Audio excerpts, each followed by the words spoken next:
The minor pentatonic scale. The minor pentatonic scale is probably the most widely used scale uh, used by guitar players in virtually any style: country, rock, jazz, blues. It's a great resource for playing solos um, instantly over any sequence of chords. The minor pentatonic scale, if you see on page 65, is this: E, G, A, B, D. Starts again: E, G, A, B, D, then E, G. It's a 5 note scale. And the great utility of the scale is that when someone's playing a chord sequence, you can play virtually any note in the scale at any time and still sound musical or sound consonant with the chords that they're playing. So there are no bad notes in this scale. So you can play, if you know the scale and you match the key that the person playing in, you can create an instant solo and sound musical without a whole lot of theory behind it or anything like that. I mean, you can bring this scale and will bring this scale to a high art form, but in its most basic application, you can just play it and sound good. I'll explain it in a minute, but I just got a little blues track here, and I'm just going to play the scale and listen to how what I play on the guitar matches the chords.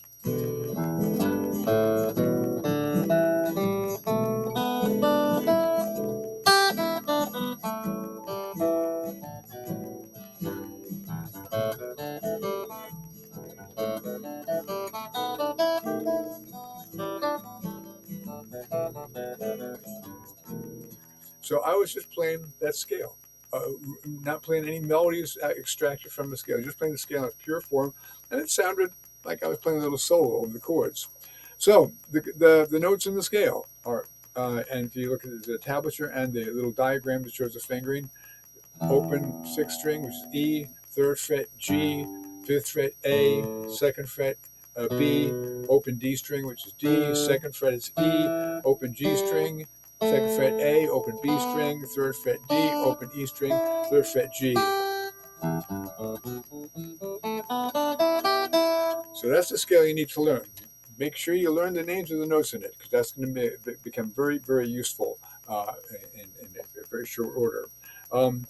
Once you get the scale in your hands, what you need to do is develop a vocabulary of licks. And licks are basically small phrases extracted from the pentatonic scale, or any scale for that matter, but in this case, obviously the pentatonic scale. And little phrases like,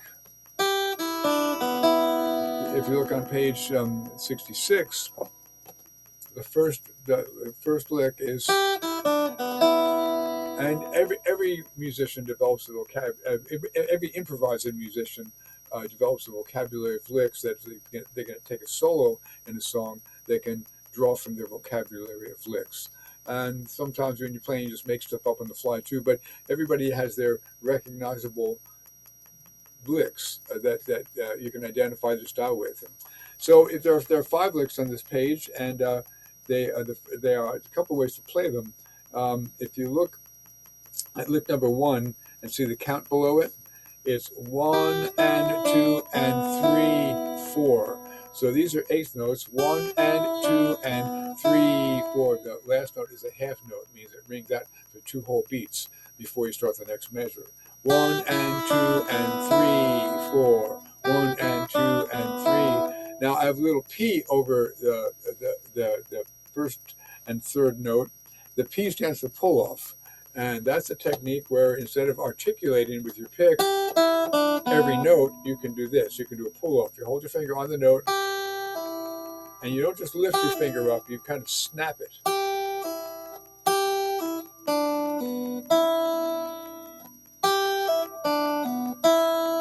It's called slur picking. There are just a sidebar. There are several ways to play notes without picking every note. You can do pull offs.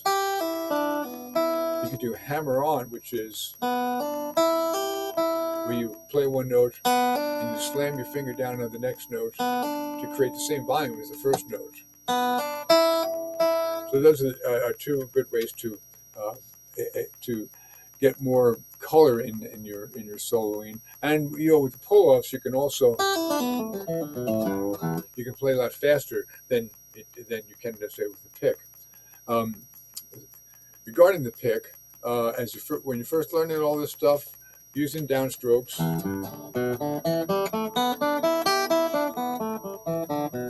is a good idea. As you get more comfortable,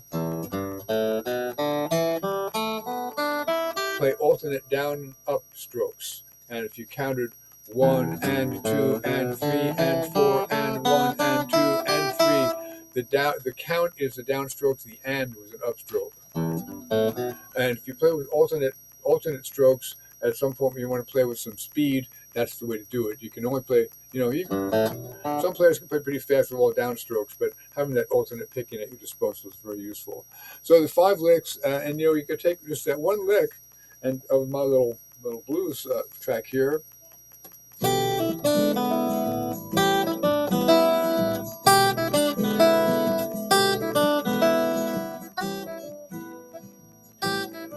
Pull-offs.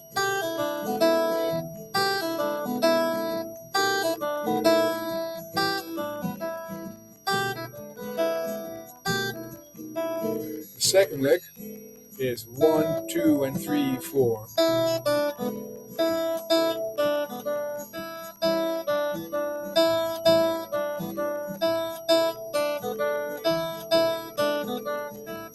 And now, once you get a vocabulary of licks, what you can do to create a solo is you kind of string them together. I just played the first 2 licks in order, and they kind of dovetail together nicely. The third lick is 1, 2, 3, 4.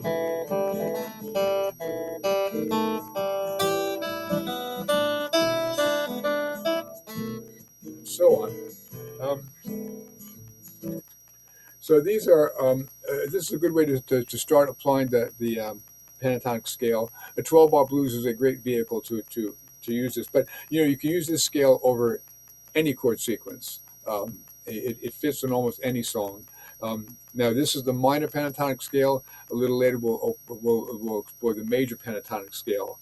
And this is the first of the pentatonic lessons. I'll be adding some more with some more detailed information. Now, one other thing is back on page 65, once you get the E minor pentatonic scale comfortably in your hand, you can see there's an extended minor pentatonic scale.